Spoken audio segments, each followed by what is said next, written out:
അങ്ങനെ നമ്മുടെ ഭൂമി അജയിനോട് ചെന്നിട്ട് ഫോറൻസിക് റിപ്പോർട്ടും പോസ്റ്റ്മോർട്ടം റിപ്പോർട്ടൊക്കെ തരാൻ പറയുന്നുണ്ട്. അവൾക്കൊന്ന് നോക്കാനാന്ന് പറയുന്നുണ്ട്. ആ സമയത്ത് നമ്മുടെ അജയ് അവളോട് ദേഷ്യപ്പെടുന്നുണ്ട്. ഞാനല്ലേ പറഞ്ഞ ഫോറൻസിക് റിപ്പോർട്ടും പോസ്റ്റ്മോർട്ടം റിപ്പോർട്ടൊന്നും ആർക്കും തരാൻ പറ്റില്ല എന്ന് പറയുന്നുണ്ട്. എന്തായാലും നമ്മുടെ ഭൂമി അജയനെ വിളിച്ച് പോകുന്നുണ്ട്. ഞാൻ എന്തായാലും ഏതറ്റം വരെ പോയാലും ഞാൻ എൻ്റെ അമ്മേനെ രക്ഷിക്കും എന്നൊക്കെ പറഞ്ഞിട്ട് പോകുന്നുണ്ട്. പിന്നെ കാണിക്കേണ്ടത് എന്തായാലും നമ്മുടെ ഭൂമി ഓരോന്ന് തരണ സമയത്ത് അവളുടെ അച്യുതൻ എഴുതി വെച്ച കത്ത് പറന്ന് വന്ന് അവളുടെ കാലിലോട്ടിൽ വീഴുന്നുണ്ട്. അപ്പോൾ അവൾ എന്താണെന്ന് എടുത്ത് നോക്കണ സമയത്ത് അച്യുതൻ ആ കത്തിൽ എഴുതിയിട്ടുണ്ട്, എനിക്ക് ഏത് മിനിറ്റ് എന്ത് വേണമെങ്കിലും സംഭവിക്കാം, എനിക്ക് മോളോട് കുറേ കാര്യങ്ങൾ പറയാനുണ്ട്, അത് ഞാൻ എന്തായാലും അടുത്ത് തന്നെ പറയുമെന്നൊക്കെ പറഞ്ഞിട്ട് ഒരു കത്ത് അവൾ വായിക്കുന്നുണ്ട്.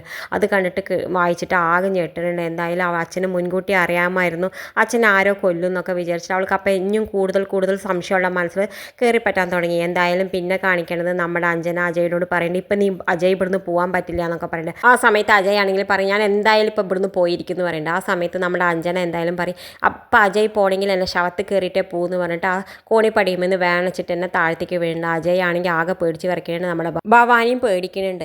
എന്തായാലും പിന്നെ കാണിക്കുന്നത് ഭവാനി ആ ദേഷ്യത്തിൽ നമ്മുടെ ഗുണ്ടയെ വിളിച്ച് പറയുന്നുണ്ട്, എന്തായാലും എത്രയും പെട്ടെന്ന് നമ്മുടെ ഭൂമിയെ കൊല്ലാൻ പറയുന്നുണ്ട്. എന്തായാലും നമ്മുടെ ഗുണ്ടയാണെങ്കിൽ ഭൂമിയുടെ പിന്നിൽ തന്നെ ഇങ്ങനെ എവിടേക്കാണ് ഭൂമി പോകണമെച്ചാൽ അവളുടെ പിന്നിൽ തന്നെ പോയിക്കൊണ്ടിരിക്കുന്നുണ്ട്. ആ സമയത്ത് നമ്മുടെ ഭൂമിക്ക് ഒരു സംശയം വന്നിട്ട് പോലീസ് സ്റ്റേഷനിൽ പോയി പരാതി കൊടുക്കുന്നുണ്ട്. എൻ്റെ പിന്നിൽ ആരോ നടക്കുന്നുണ്ട്, എന്നെ കൊല്ലാനോ എന്തിനാണെന്ന് അറിയില്ല, എൻ്റെ പിന്നിൽ എപ്പോഴും ഒരാളുണ്ട് എന്നൊക്കെ പറയുന്നുണ്ട്. എന്തായാലും പിന്നെ കാണിക്കേണ്ടത് നമ്മുടെ മുത്തശ്ശിയുടെ വീട്ടിൽ വലിയ ആഘോഷമാണ്. എല്ലാവരും ആഘോഷത്തിൽ പങ്കെടുക്കിട്ട് പടക്കമൊക്കെ പൊട്ടിച്ചിട്ടൊക്കെ ആഘോഷിക്കേണ്ട. ആ സമയത്ത് അജയുടെ മനസ്സിൽ മുഴുവൻ അവൻ്റെ ആ കാമുകി മാത്രമാണ്.